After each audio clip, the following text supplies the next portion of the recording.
نحمده ونستعينه ونستغفره ونعوذ بالله من شرور أنفسنا ومن سيئات أعمالنا من يهده الله فلا مضل له ومن يضلل فلا هادي له والصلاة والسلام على رسول الله سيدنا محمد وعلى آله وصحبه أجمعين قال الله عز وجل في كتابه العزيز وهو القائل أعوذ بالله من الشيطان الرجيم يا أيها الذين آمنوا اتقوا الله وقولوا قولا سديدا يصلح لكم أعمالكم ويغفر لكم ذنوبكم ومن يطع الله ورسوله فقد فاز فوزا عظيما وقال أيضا ومن أحسن قولا ممن دعا إلى الله وعمل صالحا وقال إنني من المسلمين. Bapak dan saudara-saudara yang semoga dirahmati oleh Allah Subhanahu wa taala. Bahwasanya dalam beberapa pertemuan sebelumnya kita sudah bicarakan tentang bagaimana ahamiyat syahadatain, bagaimana pentingnya kalimat syahadat. Yang mana dengan kalimat syahadat itu seseorang akan mendapatkan tiket untuk memasuki pintu gerbang keselamatan. Dan dengan kalimat syahadat itu seorang yang hina akan dimuliakan oleh Allah Subhanahu wa taala. Satu bangsa yang hina akhirnya menjadi bangsa yang maju secara peradaban, maju secara keberkahan. Begitu pula dengan kalimat syahadat ini akan menjadi asbab terjadinya perubahan yang sangat mendasar dari kepribadian seseorang. Namun hadirin yang berbahagia, seseorang juga bisa rusak syahadatnya hadirin. Apabila dia melakukan sesuatu yang disebut dengan nawaqidus syahadatain, hal-hal yang bisa membatalkan syahadat. Salah satunya adalah syirik. Syirik ini adalah perbuatan yang membuat syahadat kita akan menjadi batal. Dan salah satu yang masuk dalam kategori syirik besar yang membatalkan syahadat hadirin adalah nyata-nyata menyembah sesuatu selain Allah. Kalau hari ini kita lihat hadirin, lalu kita bandingkan dengan keadaan pada zaman sebelum datangnya Islam atau ketika datangnya Islam, yang mana sebagian orang-orang Mekah masih ada yang musyrik. Kalau kita lihat juga keadaan sebagian orang pada masa sekarang, sebenarnya ada yang masih sama keadaannya hadirin, sekalipun dia mengaku muslim, mengaku mukmin. Apa itu hadirin? Pada zaman dahulu ketika datang Islam atau sebelum datangnya Islam, orang-orang musyrik itu bukan tidak meyakini Allah. Bahkan dia yakini kalau Allah itu pencipta langit dan bumi. Dalam Al-Quran dikatakan, wala in sa'altahum man khalaqas samawati wal ard. Wahai Muhammad, sekiranya kau menanya kepada mereka itu, para orang-orang musyrik itu, siapa pencipta langit dan bumi? La yaqulunna Allah. Mereka akan berkata Allah yang menciptakan. Jadi jangan Bapak pikir orang musyrik itu tidak meyakini Allah sebagai pencipta. Jadi dari sisi tauhid rububiyah, mereka itu bertauhid. Tapi dalam kenyataannya, dalam tauhid uluhiyah, mereka menyembah patung, mereka menyembah pohon, ya, mereka menyembah tempat-tempat yang mereka anggap keramat, mereka menyembah roh-roh nenek moyang mereka, sehingga disebutlah mereka syirik. Sekarang ini ada orang mengaku muslim, tetapi juga melakukan hal yang sama. Masih ada yang sering membawa sesajen ke tempat-tempat keramat, lalu disebutlah ini sebagai budaya. Ketika mau turun sawah, ya, dia bawa sesajen ke sungai-sungai, lalu dia mengaku diri sebagai muslim. Dia salat, dia puasa, tetapi batal syahadatnya kalau dia tidak bertobat. Ini yang dikhawatirkan. Nanti ada pembahasan khusus tentang masalah syirik ini, karena malam ini ada tema tersendiri yang saya mau bahas. Kemudian yang kedua, termasuk kategori syirik itu adalah orang yang belajar sihir. Belajar sihir itu syarat untuk orang belajar sihir. Tidak akan mungkin ampuh itu sihirnya kalau imannya masih ada di dirinya. Tidak bisa. Dalam Al-Quran dikatakan waqta ba'u ma'atat syayatin ala mulki Sulaiman wa ma kafara Sulaiman walakinna syayatin kafaru yu'allimuna an-nasa as-sihr wa ma yu'allimani min ahadin hatta yaqula inna ma nahnu fitnatun fala takfur wa yata'allamuna minhu ma yufarriquna baina mar'i wa zawji. Jadi ini pernyataan Al-Quran, wattabu ma tatlu syayatin wa la mulki Sulaiman wa ma kafara Sulaiman walakinna syayatin kafaru. Bukanlah Sulaiman yang kafir, tetapi setanlah yang kafir. Yu'allimuna an-nasa sihra, mereka mengajari manusia itu sihir. Jadi yang mengajari manusia itu sihir adalah yang mengajari manusia sihir itu adalah setan. Dan ini tidak akan bisa dia ampuh sihirnya kalau masih ada iman di hatinya. Jadi orang kalau belajar sihir itu berarti bakal syahadat. Kelihatannya mungkin kita tidak sadar. Mungkin karena ingin laris dagangannya, lalu mendatangi dukun yang tampilannya seperti gay, bahkan bisa jadi punya pondok pesantren. Saya pernah Pak mendatangi seorang pengusaha kaya di Timika, salah seorang pengusaha kaya. Seketika masuk di rumahnya, ini cuma firasat saja. Perasaan saya tak enak ketika masuk di rumahnya. Kayaknya rumah itu ada hal yang ganjil. Ini firasat ketika masuk rumahnya. Ketika di rupiah, ternyata betul-betul bereaksi. Habis itu saya keliling lihat-lihat, ternyata ada sesuatu yang tertempel di kamarnya. Di kamar itu tertempel, kelihatannya bukan jimat, karena tulisannya bagus. Biasanya jimat itu Pak, tulisannya aneh, gambar pedang, huruf-huruf Arab yang tidak jelas, huruf Arab yang terpisah-pisah. Terkadang orang tempel di atas pintu rumahnya.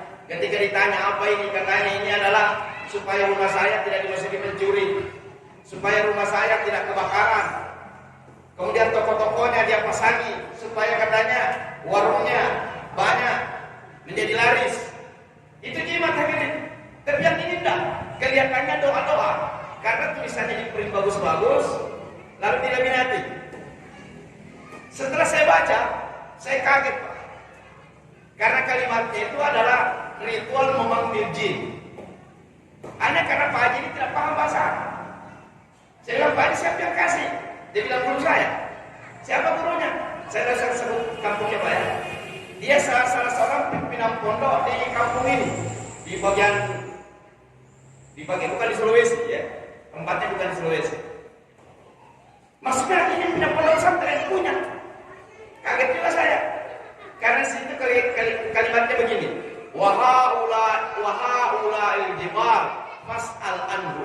Itulah para gunung-gunung, para penguasa gunung-gunung, mohonlah atas nama mereka. Dia langsung merubah itu Pak. Ini yang saya maksud. Mungkin niatnya diberi amalan oleh gurunya, karena terlalu yakin dengan gurunya, karena gurunya pakai sorban, karena gurunya pakai tasbih besar-besar, memiliki pondok. Dia tidak lagi mempertanyakan apa makna doa-doa yang diajarkan, suruh tempel di depan pintu. Nah, ini tanpa sadar dia belajar sihir, tanpa sadar. Jadi kalau Bapak mau laris dagangannya, tidak perlu belajar yang begitu-begitu Pak. Perbaiki saja manajemennya. Bapak juga banyak senyum ketika ada pelanggan datang, jangan banyak cemberut. Kemudian barangnya dilengkapi, dibikin bersih, lalu banyak berdoa kepada Allah kalau malam.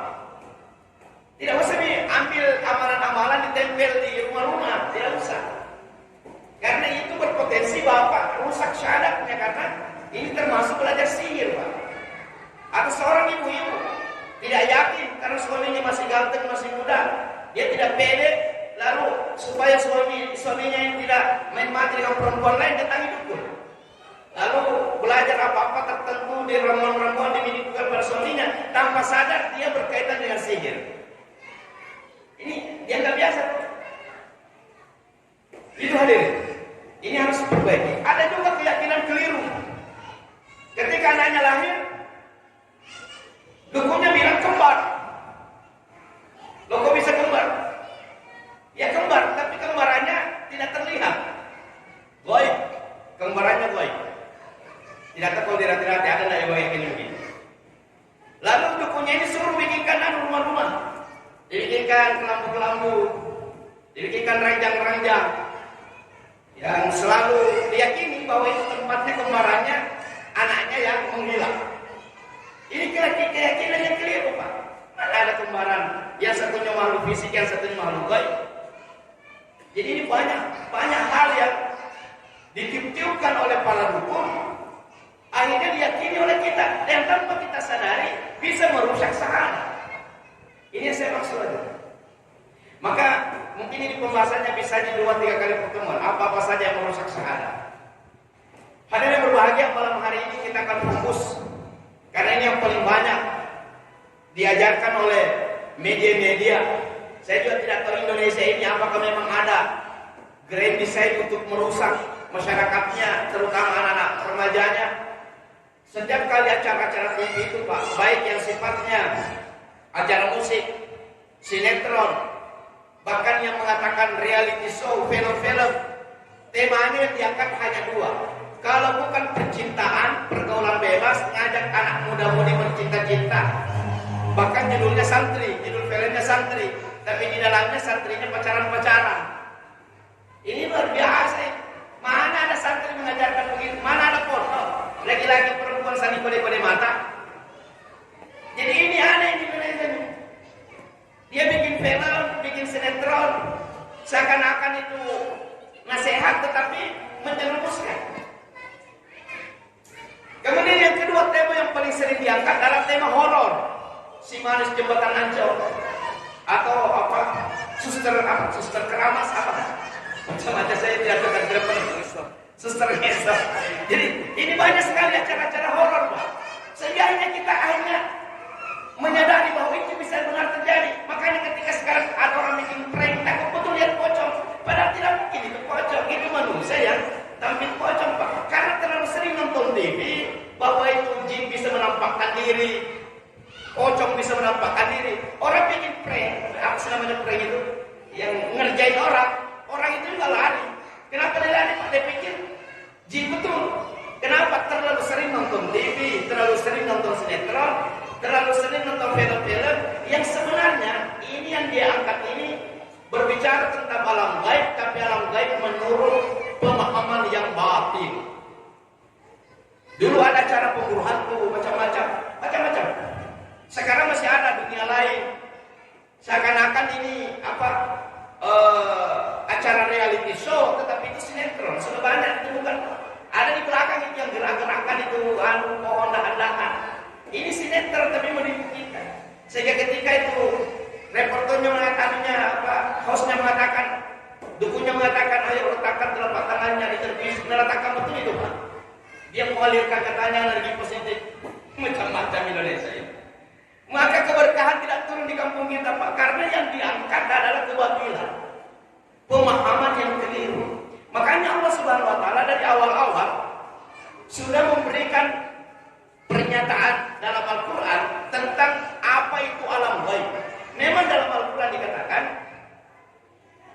"Dzalikal kitabu la raiba fihi hudal lil muttaqin." Inilah Al-Quran yang tidak ada keraguan di dalamnya. Dia ada merupakan petunjuk bagi orang-orang bertakwa. Siapa orang-orang bertakwa itu?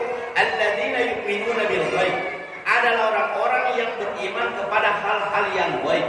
Jadi orang bertakwa itu cirinya dia meyakini hal-hal gaib. Tapi ketahuilah hadirin, hal gaib yang dimaksud adalah hal gaib menurut Allah, bukan menurut orang.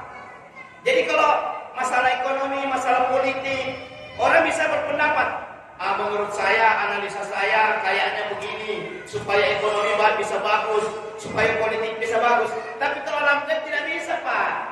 Menurut saya mungkin neraka kayaknya begini kayaknya. Menurut saya surga kayaknya begitu. Menurut saya jin begini. Menurut saya setan begini. Menurut saya roh yang begini. Tidak bisa, Pak. Tidak bisa kita menurut kita apa itu jin, apa itu setan, apa itu roh, apa itu malaikat, apa itu surga, apa itu neraka. Tidak bisa. Karena itu persoalan gaib. Tapi kalau persoalan kemasyarakatan bisa Anda punya analisa. Masalah ekonomi, masalah politik bisa jadi ada analisis politik, tapi tidak mungkin ada analisis gaib kecuali dia berdasarkan Al-Quran. Makanya Allah mewanti-wanti dari Allah, "Qul," katakanlah Muhammad, "la ya'lamu." Tidak ada yang bisa mengetahui man fis samawati wa man fil ard, apakah dia penghuni langit ataukah dia penghuni bumi, al-ghaiba, persoalan gaib. Allah menyatakan tidak ada yang mengetahui, mau dia penghuni langit para malaikat, mau dia penghuni bumi yakni para persoalan gaib tidak ada yang tahu. Illallah, kecuali Allah saja yang mengetahuinya. Jadi kalau Bapak mau bertanya apa itu surga, apa itu neraka, apa itu roh, apa itu jin, apa itu setan, apa itu iblis, jangan tanya orang lain, tanya Al-Quran dan hadis. Ketika di Al-Quran mengatakan ini, maka itu yang benar. Ketika hadis menyatakan itu, maka itu yang benar. Maka mari kita lihat Pak, bagaimana pemahaman kita diluruskan melalui dua ukuran ini, Al-Quran dan hadis, supaya Bapak tidak tertipu oleh sinetron, tidak tertipu oleh majalah-majalah baik yang sebenarnya membicarakan tentang kebatilan, membicarakan tentang khurafat. Maka khusus ini dulu kita bahas, yakni sebenarnya pada kajian subuh yang rutin pernah kita bahas. Dari materinya banyak yang tidak ikut.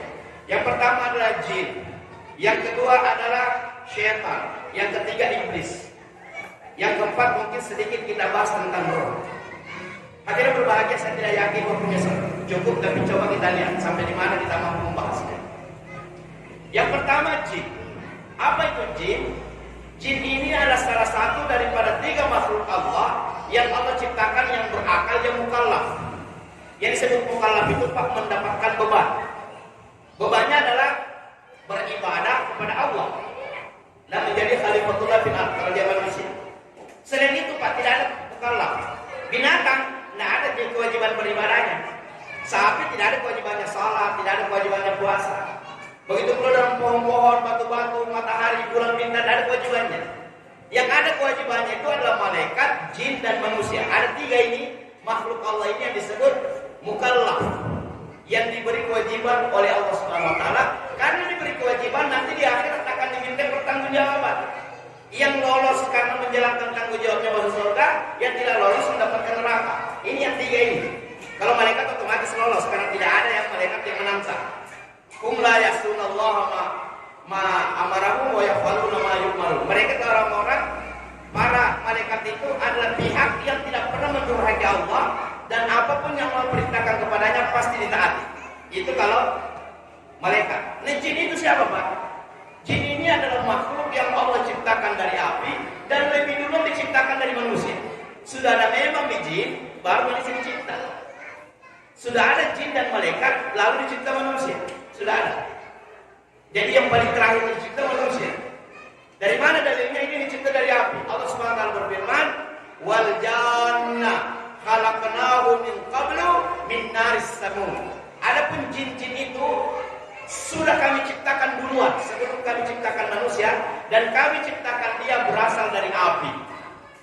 Dan ketika Nabi Adam, karena ini yang paling terakhir dicipta daripada 3 makhluk ini, pertama kali dia selesai dibuat oleh Allah, lalu akhirnya Allah memberikan penghargaan begitu tinggi kepada makhluk baru ini. Kepada malaikat disuruh sujud, kepada jin disuruh sujud. Pada saat itu mereka semua berada di surga, belum ada yang diturunkan ke bumi. Jadi malaikat dan jin yang waktu itu, yang paling terkenal dari jin ini seorang yang ahli ibadah, ribuan tahun, ada yang mengatakan puluhan ribu tahun taat beribadah kepada Allah. Dia bangsa jin, namanya Azazil. Ini begitu taatnya sehingga Allah mengangkatnya jadi pimpinan di surga, termasuk mengetuai menjadi imamnya malaikat di surga. Namanya Azazil. Ini bangsa jin. Ketika Allah menyuruh kepada malaikat, wahai malaikat, sujudlah kalian kepada Adam. Fasajadu, mereka semuanya sujud. Illa iblis. Kemudian disebutlah iblis namanya. Ini awalnya namanya Azazil, yang taat tadi. Lalu iblis ini, yakni jin yang tidak mau taat tadi, padahal disuruh sujud, aba wastakbara wa kana minal kafirin. Dia enggan, dia tidak mau sujud. Ketika ditanya, ya iblisu ma man'aka an tasjuda li Adam id amartu. Wahai iblis, apa alasanmu kenapa engkau tidak mau sujud? Kira-kira kalau maknanya kita pahami ayat ini, seakan-akan Allah ingin mengatakan, kenapa baru kali ini engkau tidak mau taat perintah? Bukankah ribuan tahun engkau mentaati saya? Saya suruh sujud, saya suruh ruku. Kenapa satu ini kau tidak mau mengikuti perintah saya? Apa pernyataan iblis Pak? Ternyata yang membuat dia keluar daripada ketaatannya, karena di hatinya ada unsur kesombongan. Apa itu hadirin? Dia mengatakan, ana khairun minhu, aku ini lebih baik daripada Adam.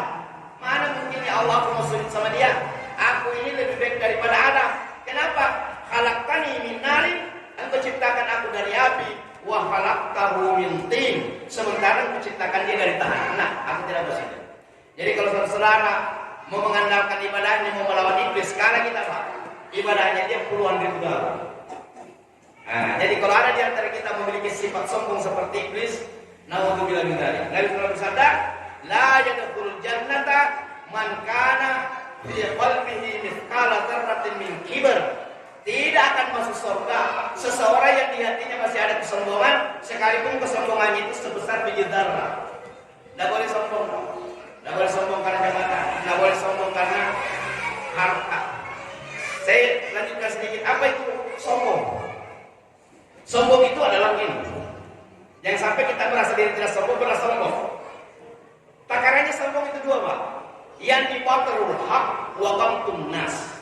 Menolak kebenaran, tahu itu kebenaran dia tolak, itu sombong.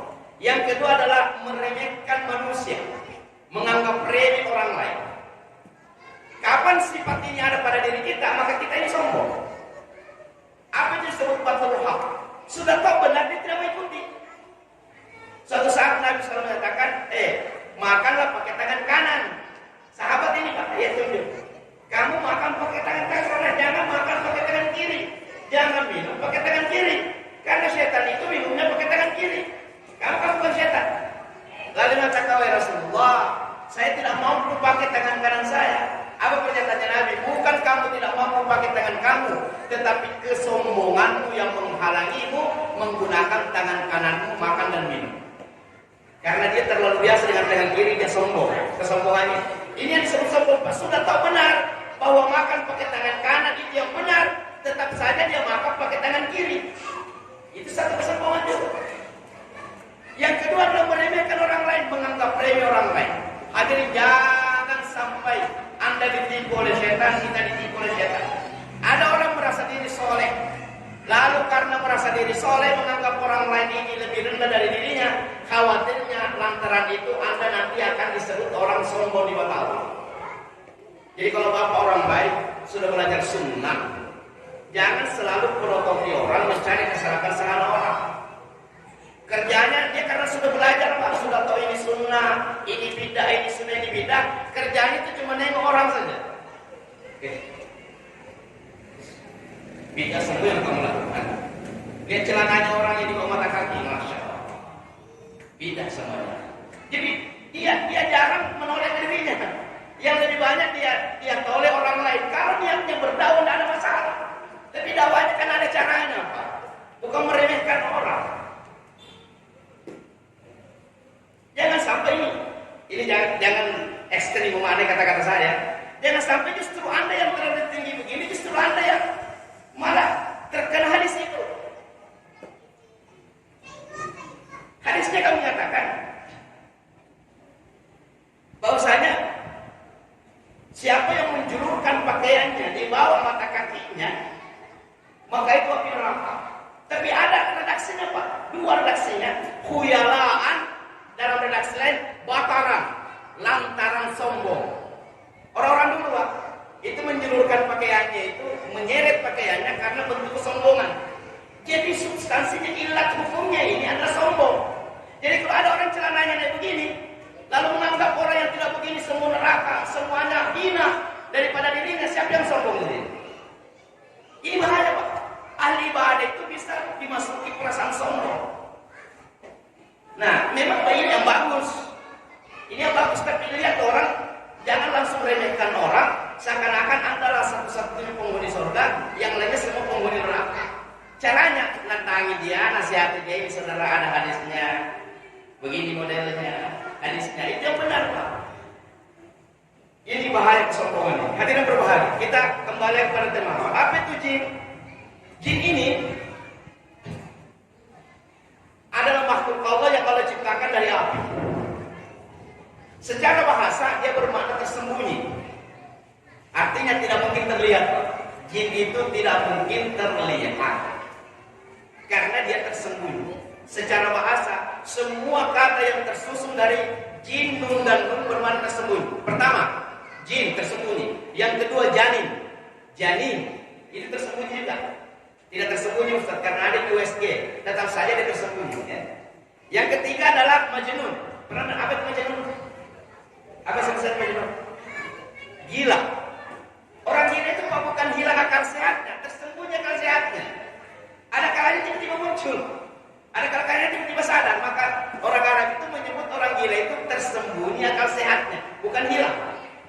tersembunyi. Jannah. Jannah itu adalah taman atau kebun. Kebun itu Pak, itu aslinya kebun itu kebun yang baik itu tidak terlihat tanahnya. Karena di situ ada pohon, di situ ada rumput. Itu namanya tersembunyi. Semua kalimat dalam bahasa Arab dari huruf jin, nun dan nun semua bermakna tersembunyi. Jadi kalau ada mengatakan saya melihat jin, berarti dia mengatakan saya melihat yang tersembunyi. Saya melihat jin. Itu maknanya Pak, saya melihat yang tersembunyi. Di samping kalimat bahasa, Al-Quran menyatakan innahu yarakum huwa wa qabiluhu min haitsu la tarawnahum dalam surah Al-A'raf. Innahum yarakum huwa wa qabiluhu min haitsu la tarawnahum.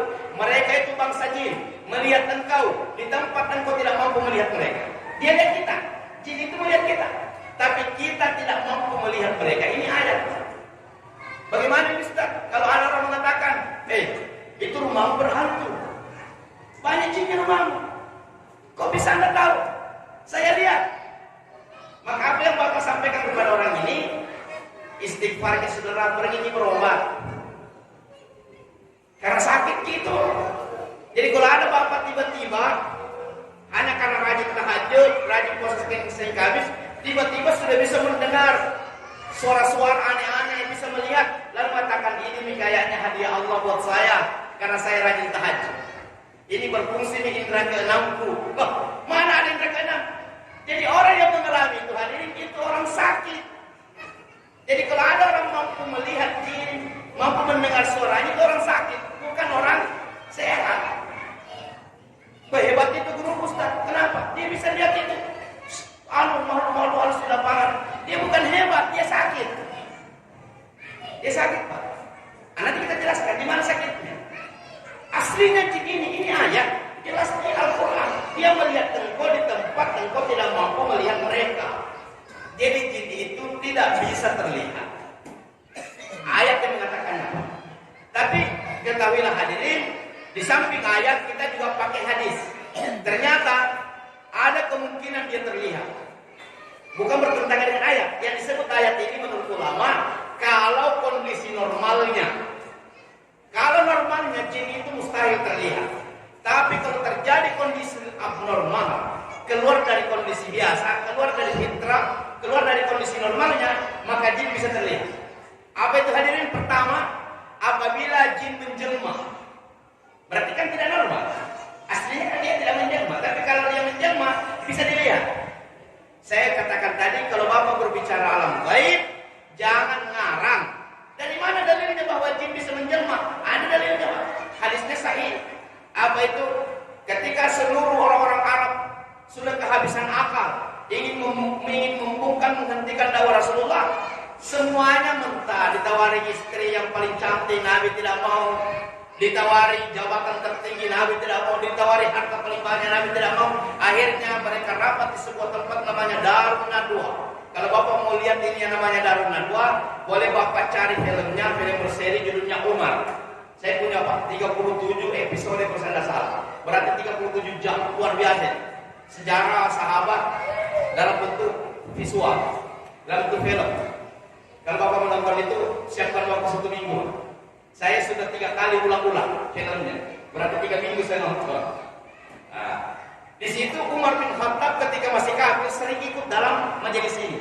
Namanya Darun Nadwa. Nah, orang-orang kafir ini ketemu di Darun Nadwa, Abu Jahal, Abu Lahab, semua lengkap di sini. Abu Sufyan juga waktu itu lengkap. Apa keputusannya itu rapat? Muhammad harus dibunuh, tidak ada cara lain. Semua sepakat. Nah, udah dibunuh saja, tidak ada cara lain. Semua sepakat jadi. Tapi muncul satu orang mengatakan, Muhammad ini kan bukan lahir dari batu.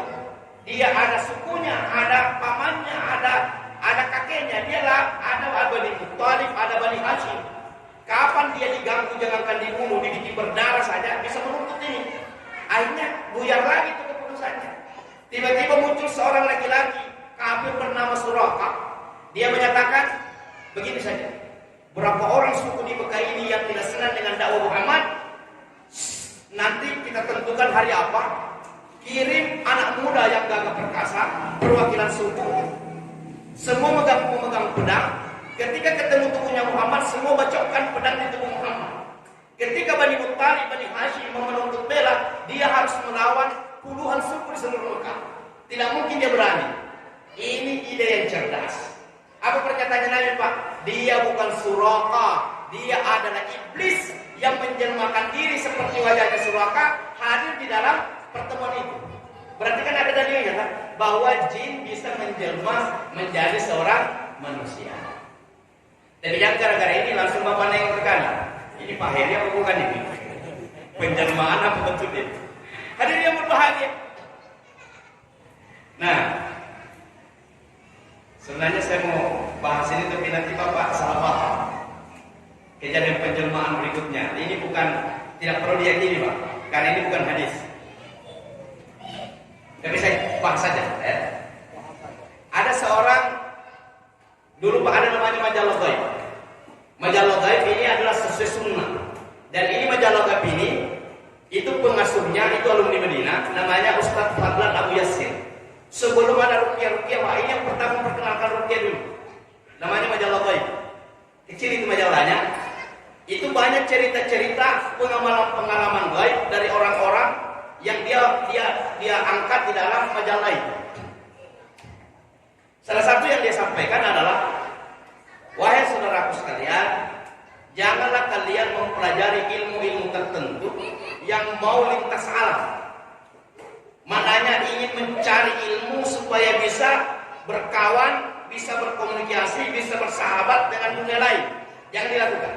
Sekalipun itu yang Anda punya teman itu dari dunia lain adalah dari bangsa jin yang muslim, jangan lakukan. Tidak ada untungnya. Dan ada dasarnya Pak. Ada dasarnya bahwa seseorang itu punya peluang, niscaya seseorang itu berkaitan dengan dunia lain. Ada dalilnya. Dalilnya adalah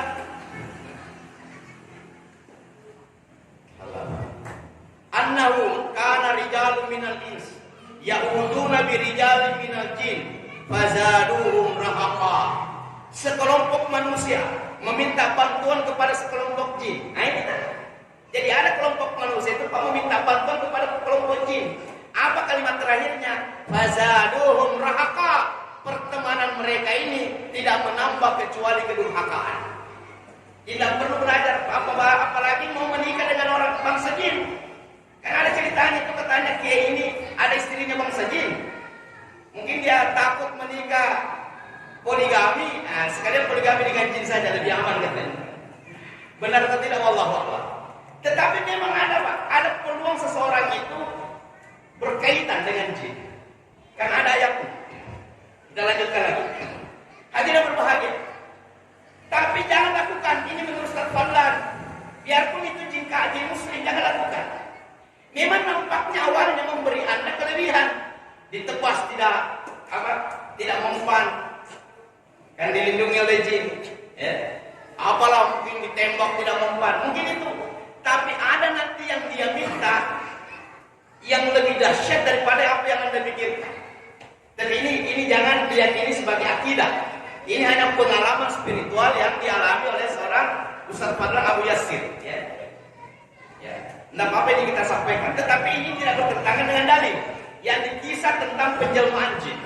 Ada seseorang yang datang kepada Ustaz Fadlan ingin bertobat karena dulu pernah belajar tirakat, pernah belajar amalan untuk bisa kebal, untuk bisa mendapatkan ilmu-ilmu luar biasa, ilmu-ilmu gaib. Dia mengatakan, saya tobat Ustaz. Kasih saya cara saya ingin bertobat. Ada apa sebenarnya? Dia cerita Pak. Ini buku majalah gaibnya saya lupa apa saya bawa ke sini kan, di rumah banyak buku. Dulu saya punya itu yang versi ini, yang cerita ini. Waktu itu istrinya menemukan dia Pak pulang jam 9 pagi. Padahal ini belum pernah terjadi sebelumnya. Karena jam kantor kan sampai sore. Jam 9 pagi dia sudah datang. Ketemu istri. So istrinya mengatakan, Mas, apa tidak dimarahi oleh bos? Kenapa? Tidak biasanya Mas ini pulang jam 9, sekarang kenapa pulang jam 9? Dan bapak sekalian, dia minta dilayani oleh istri. Dia layak teman juga diminta oleh suami. Tapi dia kaget. Ini kayaknya lain.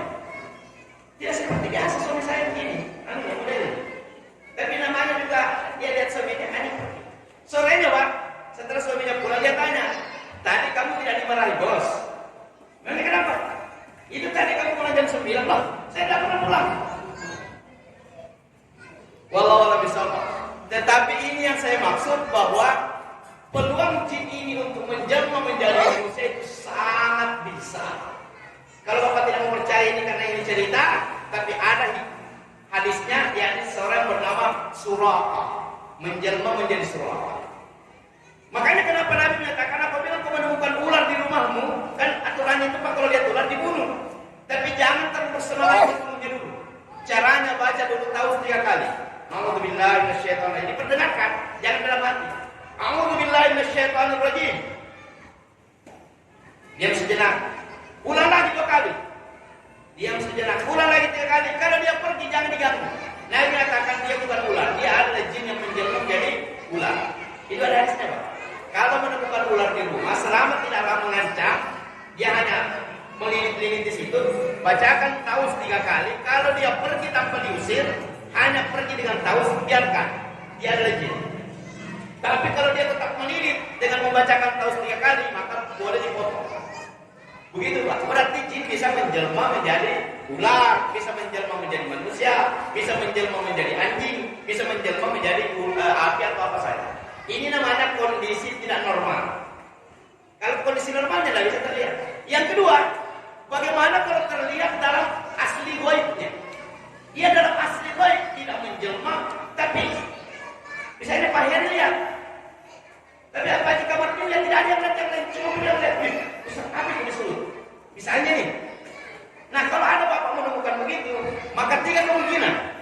Seperti kejadian di acara kemarin itu yang dulu pernah ada itu di LTV kan namanya pemburu hantu. Yang satunya menangkap jin kasih masuk botol, ya. Nah, itu juga tidak jelas itu. Yang dari mana jin kasih masuk dalam botol? Ini terinspirasi oleh lampu wasiatnya Aladin, atau terinspirasi oleh sinetron Jin dan Jin. Ya. Jadi ada tapi juga orang merasa ustaz, wah kalau Tommy juga tangkap, masih masuk ke botol. Tidak tahu ini dia lakukan beneran atau dia tipu-tipu, saya tidak tahu ya. Kayak jelasnya ini kok bisa ada jin ngomongnya dikasih masuk ke dalam botol. Yang kedua, Pak, ada tukang gambarnya. Kan ada pelukis. Artinya berarti dia lihat. Dia lukis modelnya di tempat itu. Nah sekarang, bagaimana kalau ada orang mengaku melihat? Maka yang pertama, kemungkinan pertama dia berdusta. Tapi kita kan tidak bisa menuduh orang berdusta, Pak. Kemungkinan kedua dia tidak berdusta, tapi berhalusinasi. Terlalu sering menonton film horor sehingga terbayang-bayang terus itu wajahnya itu suster ngesot.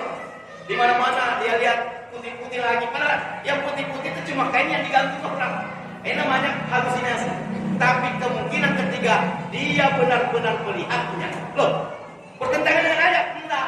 Ini kondisi tidak normal. Kapan itu, Pak, seseorang bisa melihat? Ini yang saya sebut tadi sakit, bukan indera keenam. Apa itu, hadirin? Apabila di tubuhnya bersemayam jin.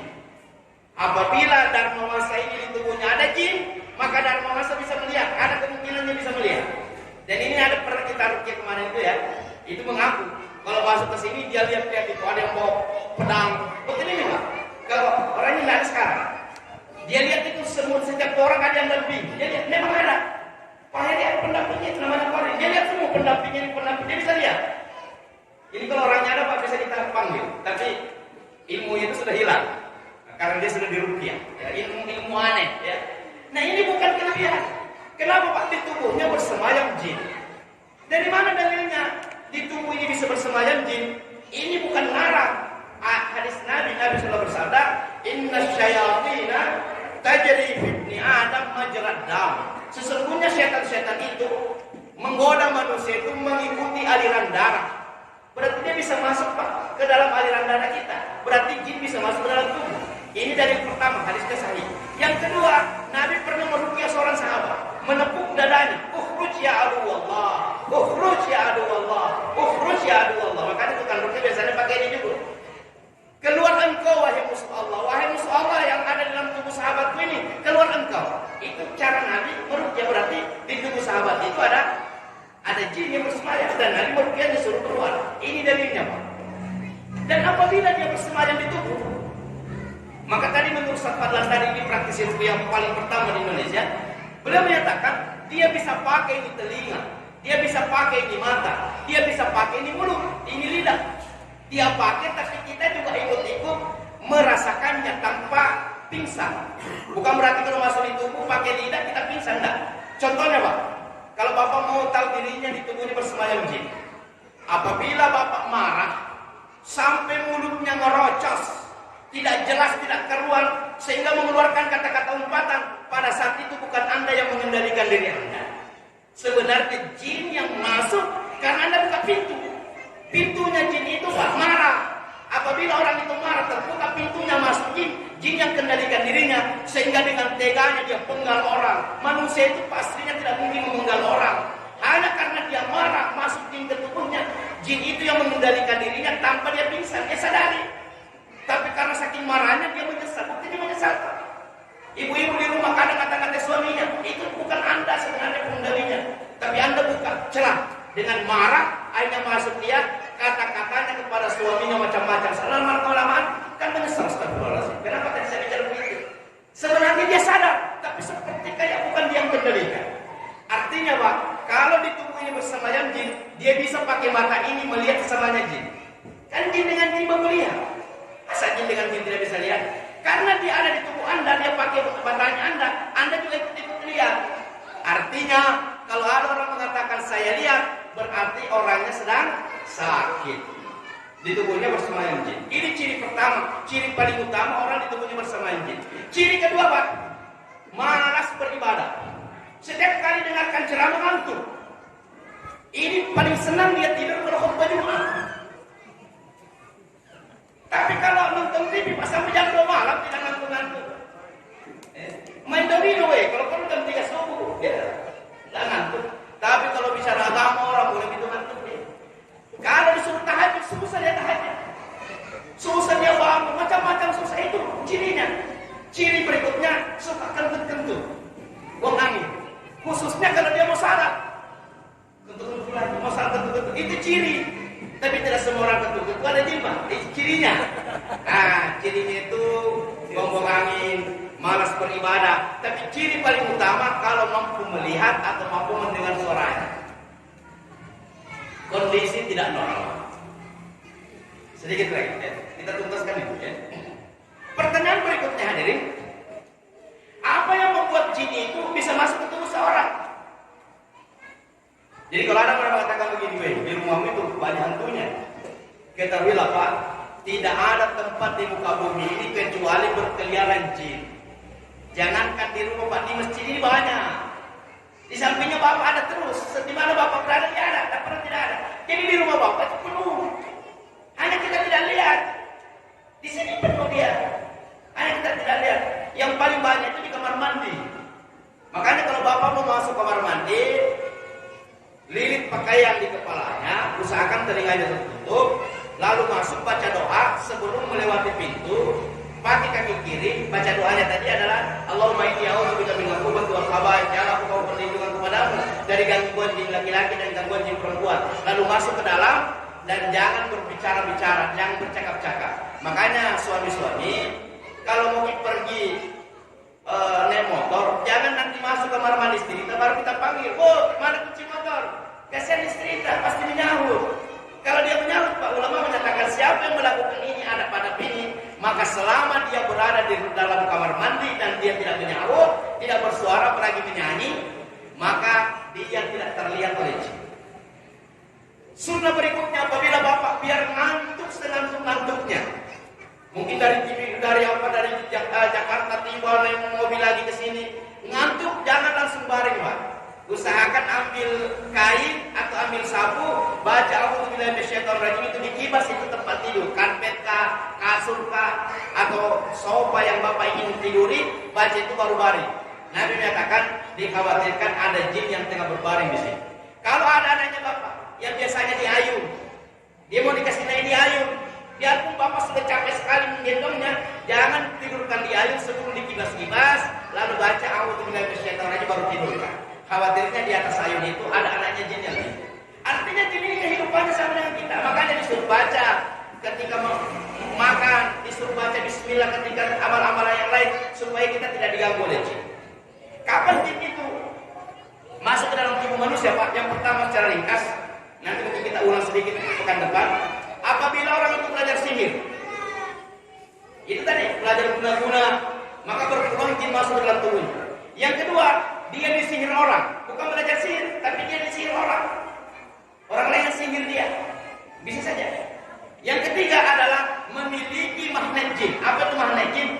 jimat.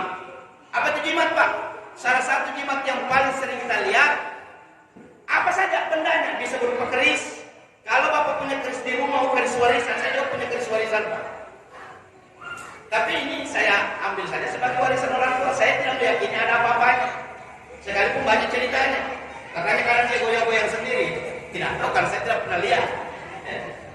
Ini adik saya bilang itu, ayo keris itu deh. Jangan kenapa? Saya pikir ada tikus-tikus di lemari. Bunyi-bunyi begini, bunyi-bunyi. Saya bukan tidak ada tikus. Sudah, kau berhalusinasi mungkin ya. Ini aneh-aneh nih ya. Jangan diikuti. Nah, apalagi tiap malam Jumat dimandikan, lalu dia merasa kalau ada itu keris, aman rumah. Ini jimat, bukan keris. Biarpun itu cincin, Pak. Cincin itu bagus, sunnah. Tetapi apabila cincin ini dipakai, lalu kalau dipakai merasa aman, terlindungi, bukan cincin itu namanya jimat. Pernah lihat itu bayi-bayi dipasangkan di sininya? Kayak Pak, tali hitam, lalu ada biji-bijinya. Itu kan karena dikasih jangan dipakaikan pada anaknya, Pak. Itu jimat. Itu bukan pelindung terhadap jin, itu magnetnya jin. Ada orang di rumahnya, biar rumahnya laris. Cari gambar-gambar pedang, ada itu dikasih gambar huruf-huruf, ditempel di rumahnya biar tokonya laris. Cabut itu, Pak, itu ada jimat. Apabila seseorang memiliki benda-benda yang seperti ini, maka jin sangat mudah, sangat senang mendatangi rumah itu, termasuk dia berpotensi memasuki pemiliknya. Dan yang terakhir, diisengi oleh jin. Jin itu dia ternyata kadang iseng, Pak. Pernah Bapak lihat kesurupan masal? Anak-anak SMA tiba-tiba ratusan kesurupan. Itu bukan belajar sihir itu. Bukan disihir orang, bukan memiliki benda. Diisengi oleh jin. Mungkin ada serombongan jin lagi lewat, iseng saja, udah kita masuk. Yang itu tanpa dirukyah, Pak, selesai. Biarkan saja. Tapi kalau belajar sihir, disihir orang, memiliki jimat, susah keluar dari tubuhnya kalau tidak dirukyah. Itu hadirin. Ini belum tuntas pembahasannya, nanti ada pembahasan apa itu setan, apa itu iblis, apa itu roh, apa yang menjadi peluang kita diganggu oleh mereka, nanti kita akan bahas pada pertemuan berikutnya. Demikian kita tutup dengan membaca doa kafaratul majelis. Subhanakallahumma wa bihamdik.